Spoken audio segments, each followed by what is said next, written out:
අන්‍යොන්. ඉතින් ඔයාලට කොහොමද? මං හිතනවා ඔයාලා හොඳින් ඇති කියලා.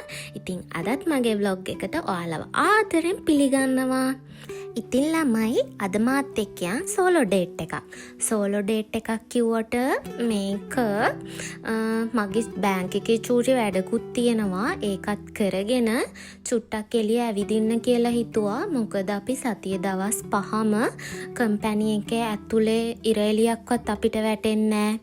ඉතින් ඔයාලා දන්නවනේ අපේ ශරීරයට ඉර එළිය ඕනේ. ඒ වගේම තමා අපි සතිය දවස් 5ම කම්පැනි එකේ ඇතුළෙම ඉඳලා ආය ට්‍රාන්ස්පෝර්ට් එකේ ගෙදරට එනවා, කම්පැනි එකට යනවා, ගෙදරට එනවා, එහෙමනේ. ඉතින් ඒක කියන්නේ මට නම් ස්ට්‍රෙස්. මොකද කම්පැනි එකේ වැඩ කරනවා, ගෙදරට එනවා. ඉතින් ඒක විතරනේ. පොඩක් එලි පහලිය දකින්නේ නැහැ, ඇවිදින්න නැහැ, ඉර එළියක් වැටෙන්නේ. ඒ වගේ නිසා වීකෙන්ඩ් එකේ තමයි ඉතින් අපිට ඒ දේවල් කරන්න හම්බෙන්නේ. ඉතින් මට වෙලාව හම්බුන ගමන් ගෙදර ළඟ හරි තැනකට මං ඇවිදින්න යනවා. මොකද එතකොට අපේ අර තියෙන ස්ට්‍රෙස් ගතිය පොඩ්ඩක් හරි රිලීස් වෙනවා. ඉතින් අදත් මං යන්නේ චුට්ටක් එළිය ඇවිදින්න. යමු මාත් එක්ක.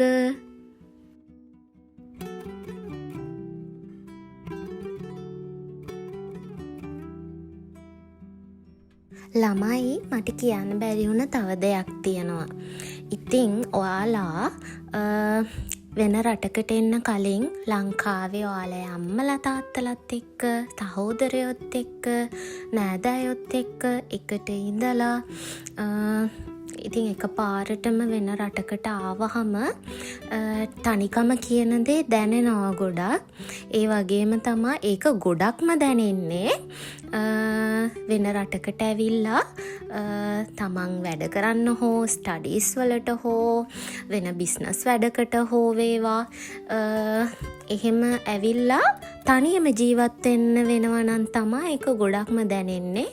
ඒ කියන්නේ තමන්ගේ වටේ ලංකාවේ කිසිම කෙනෙක් නැතුව තනියමම ඉන්න ලැබුණහම තමා ඒ තනිකම ගොඩාක්ම දැනෙන්නේ. ඉතින් ඒ ස්ට්‍රෙස් එක රිලීස් කරගන්නත් එක්ක මේ වීඩියෝ එක බලන ඔයාලා ලිවිං අලෝන් ඉන්නවනම් පුළුවන් හැම වෙලාවකම එලි පහලියට යන්න, එක ඇක්ටිවිටීස් තියෙනවා ඒවා කරන්න. තනියමම ඉන්න බලන්න එපා. ඒක ගොඩාක් ස්ට්‍රෙස්. ඒක හින්දා පුළුවන් තරම් තමන් සතුටු වෙන, තමන්ට සතුටු හිතෙන ඒ වගේ දේවල් කරන්න බලන්න. තනියම ඉන්න එපා. මමත් එහෙම තමා. මමත් ලිවිං අලෝන් ඉන්නේ. ඉතින් ස්ට්‍රෙස් එක කියන එක ගොඩක් වැඩි. මට ෆ්‍රී වෙලාවක් හම්බුන පළවෙනි මොහොතේම මං ඉතින් කරන්නේ ඇවිදින්න යන එක. ඉතින් දැන් මං එළියටත් ආවා. එළියට ඇවිල්ලා මං මුලින්ම කරේ ඊමාර්ට් එකට යන එක. මොකද මං උදේට මුකුත් කාලා හිටියේ නෑ. මං බොන්න මොන හරි ගන්න තමා ආවේ. නෙවසයෝ. මේක අපේ ගෙදර ළඟම තියෙන ඊමාර්ට් එකක්. ඉතින් මේකේ සමහර වෙලාවට අජ්ජසි කෙනෙක් ඉන්නවා. අජ්ජසි කියන්නේ අංකල්. ඒ අංකල් සමහර වෙලාවල් වලට මං ඉතින් ඔය කඩසෝරු ගන්න එනවනේ මේකට. මට ඉතින් එයා මොනා හරි කෑමක් දෙනවා නිකන් කන්න. එයා හරිම හොඳයි. ඒකේ ඉන්න තව පූ බබාලා දෙන්නෙකුත්. එක්කෙනෙක් සුදුයි, එක්කෙනෙක් මේ කළු බබා. ඉතින් හරිම ෂෝක් එයාලා. දැන් ඉතින් මම බස් එකේ නැගලා මගේ ගමන යන්න පිටත් වුණා.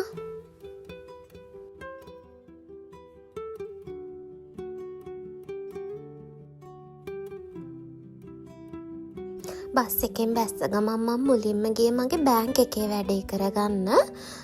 බැංක් එකේ වැඩෙත් කරගෙන මං ගියා ඊට පස්සේ ඉතින් ඇවිදින්න. අම්මෝ එළියේ පුදුම සීතලයි අද. ගොඩක් හිතා ගන්න බෑ සීතල. මේ අවුව වැටිලා තිබ්බට මේ හරිම සීතලයි. මං ඔය කටින් දුමත් යවනවා. හරිම අමාරුයි ඇත්තටම. මේ මං හිතුවේ නෑ අද දවස ගොඩාක් සීතල ඇති කියලා ඉර පායලා තිබුණ නිසා මේ අවුලක් නැති වෙයි කියලා හිතුවේ. ඒත් ඉතින් අම්මෝ මන්දා පුදුම සීතලක් තියෙන්නේ.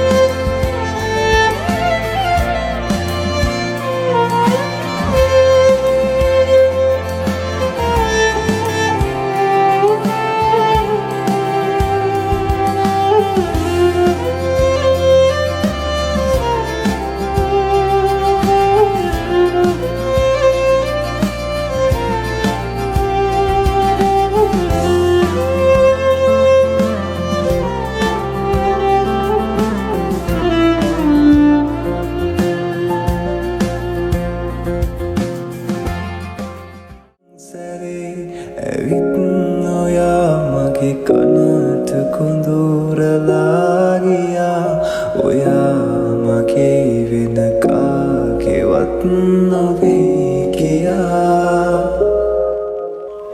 සිතින් අනේ පතන්නේ මායත් මගේම වෙන්න කියා ඔයා රකින්න මාගේ ජීවිතේ පුරා. ළමයි මම මෙතන ඇවිත් ගොඩාක් වෙලා හිටියා.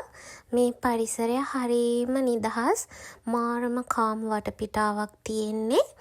මේ ඉතින් මං ඔය ඇලපාර ළඟ ඉරේලියත් ගොඩාක් වැටෙනවා. ඉතින් ඇවිද ඔහේ දුර කල්පනාවල ගියා. ඉතින් ඊට පස්සේ එළිය ඔච්චර ඉර පායලා තිබ්බට මාරම සීතලයි.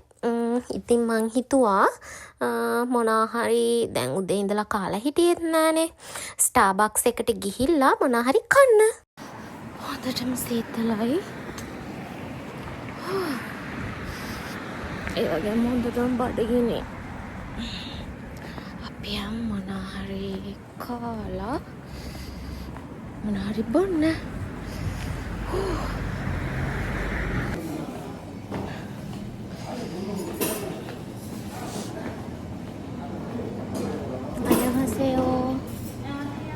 메뉴 있어요? 멜론라떼 있어요. 아니, 메뉴 있어요?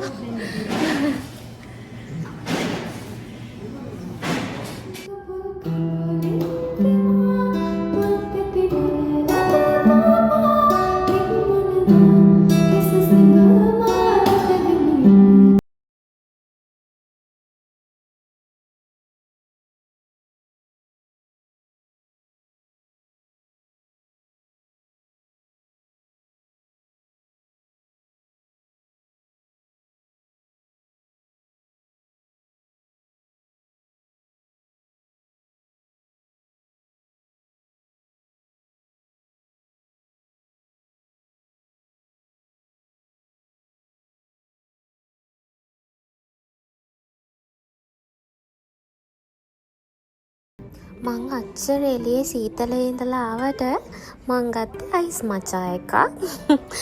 මේ මට මේ හොට් දේවල් එහෙම මං ගන්න කැමති නෑ. ඒක හින්දා මං කොහෙ ගියත් අයිස් තියෙන ඒවා විතරයි ගන්නෙ.